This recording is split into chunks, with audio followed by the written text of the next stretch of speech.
Assalamualaikum warahmatullahi wabarakatuh. Perkenalkan, nama saya Andi Aryani dari program studi bisnis digital dengan nomor NIM 09105813210006. Baik, pada video kali ini saya akan menjelaskan materi pada design thinking. Materi yang akan saya bahas ada dua, yaitu prinsip dan insight dalam design thinking. Kedua, aturan-aturan dasar dalam proses design thinking. Prinsip dan insight dalam design thinking. Design thinking menilai bahwa orang-orang yang sedang menghadapi suatu masalah adalah orang yang memegang kunci jawaban dari masalah mereka. Nilai dan prinsip-prinsip dasar yang terdapat pada design thinking harus dipahami dalam menggunakan pendekatan ini lebih lanjut. Berikut ini merupakan prinsip-prinsip dasar design thinking menurut Idris Mood tahun 2013. 1. Berorientasi pada tindakan. Berbeda dengan beberapa teori umum yang diajarkan di bangku pendidikan formal, design thinking lebih mengarah pada pendekatan learning by doing atau belajar sambil bekerja. Hal ini mendorong kita untuk berinteraksi langsung pada masyarakat sehingga dapat menemukan hal yang jauh lebih beragam, seperti menemukan bahwa kepentingan dan kemampuan setiap individu berbeda satu sama lain. Bagian terbesar dari design thinking adalah melakukan berbagai tindakan dan berani kotor, bukannya duduk di bangku. 2. Terbiasa akan perubahan. Setiap kegiatan yang dilakukan akan mudah dikacaukan dan diprovokasi secara alami, karena design thinking mengedepankan cara yang baru dalam melihat suatu permasalahan. Membingkai suatu permasalahan yang kompleks dan isu-isu dengan beragam makna membutuhkan suatu pendekatan yang terbebas dari dugaan organisasional, kode limitasi, dan asumsi-asumsi lama. Proses design thinking adalah melepaskan cara-cara konvensional untuk menjelajahi pendekatan baru dalam problem solving. 3. Manusia sentris atau human centric.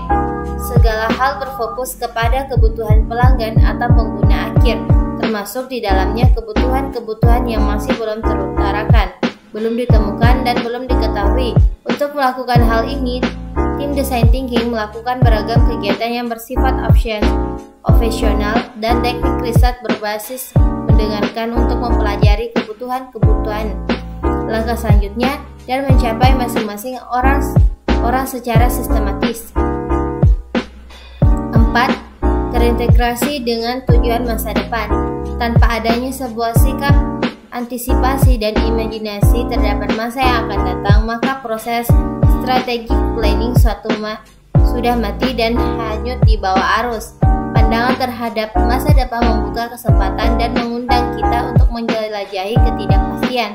Hal ini mendorong kita untuk terbiasa bekerja dengan ketidakpastian dan mengharapkan kita untuk bertahan dan mampu menghasilkan meskipun dengan informasi yang tidak memadai di dalam proses menemukan dan menciptakan outcome yang takbil. 5. Proses yang dinamis dan konstruktif. Design thinking adalah suatu proses yang berulang-ulang, membutuhkan proses definisi ulang, presentasi ulang, penilaian, dan visualisasi. Sebuah pengalaman belajar yang menghasilkan dan mengaplikasikan suatu wawasan dan pengetahuan pada tujuan yang selalu berubah. Di sini, prototyping menciptakan hasil yang stable dan dapat dibagikan menjadi unsur yang penting dalam design thinking. 6. Mengedepankan empati. Meletakkan pengguna atau pelanggan atau konsumen sebagai inti dari segala hal. Mendorong penggunaan unsur design thinking untuk membantu komunikasi dengan masyarakat guna dapat memahami sifat, perilaku, harapan, motivasi, dan kebutuhan mereka dengan lebih baik. Kemudian hasil temuan dari kegiatan tersebut akan digunakan untuk mengembangkan wawasan baru melalui pembelajaran kreativitas dan eksperimentasi. 7. Mengurangi resiko. Baik dalam mengembangkan dan mengenalkan produk atau jasa, terdapat banyak pembelajaran yang dapat dari berbagai kesalahan. Resiko akan selalu terjadi, namun diaplikasikannya praktik design thinking membantu mengurangi resiko dengan konsiderasi faktor-faktor di dalam teknologi, pasar, kompetitor, dan rantai pasok atau supply chain. 8. Menciptakan arti. Menciptakan sebuah arti adalah bagian yang tersulit dari proses desain, dan alat-alat komunikasi yang digunakan dalam design thinking atau model, bagan, sketsa, dan cerita, membantu membingkai dan mengekspresiasikan informasi yang dibutuhkan untuk membantu dan mensosialisasikan arti. Untuk sampai pada tahap ini dibutuhkan waktu dan timbul melalui beberapa percakapan dan tahap yang terus dilakukan secara berulang. 9. Membawa usaha kreativitas ke tingkat yang lebih tinggi. Menumbuhkan suatu budaya yang terbiasa dengan mempertanyakan suatu hal, menginspirasi melalui tindakan, kreativitas, ambiguitas, dan menimbulkan kepahaman melalui interaksi dan visualisasi objek fisik dan masyarakat. 10. Logika kompetitif bagi strategis bisnis.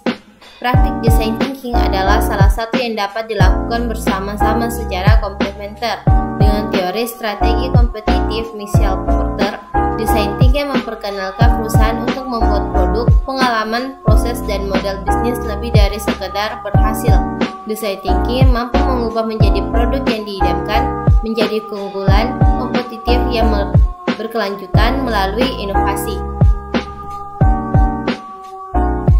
Aturan-aturan dasar dalam proses design thinking.